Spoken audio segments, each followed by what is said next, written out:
This interview is part of the History Heard project. The content of this interview may be used for historical research.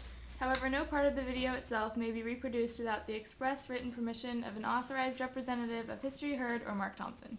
Today is January 7th, 2010 at 9 a.m.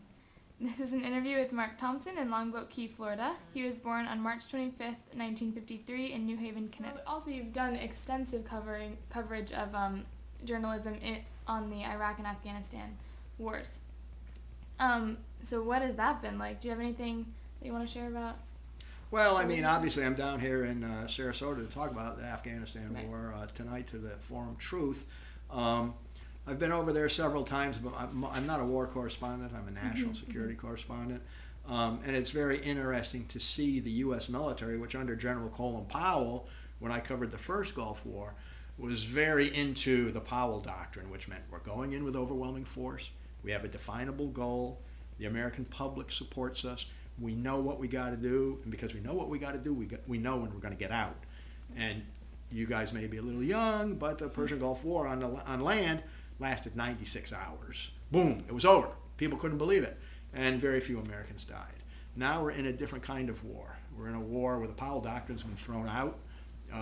We have no idea when this is going to end. We really don't know what the end state is going to be before we get out.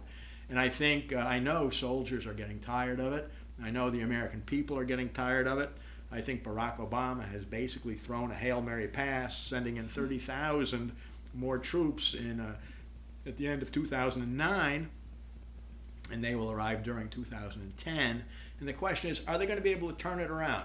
The American people, I mean, I've covered Bosnia, the Balkans, all these campaigns. Number one, Americans know innately if there is a vital national security interest at stake. And they will say, we will send our daughters and our sons to this conflict because we believe there's a vital national security interest at stake. But as soon as they get a sense that, you know, I'm not convinced this is so vital, public opinion drops. And that's the problem President Obama now faces, because as that is dropping, the support in Congress will drop. And once that happens, and he's teetering right at the edge now, it's over. The question is going to be, during calendar year 2010, can the military on the ground in Afghanistan turn the situation around enough that the American people start feeling pretty good about it and say, hey, I see light at the end of this tunnel. It's too early to say now, but keep your eye on that ball. It's going to be interesting to watch.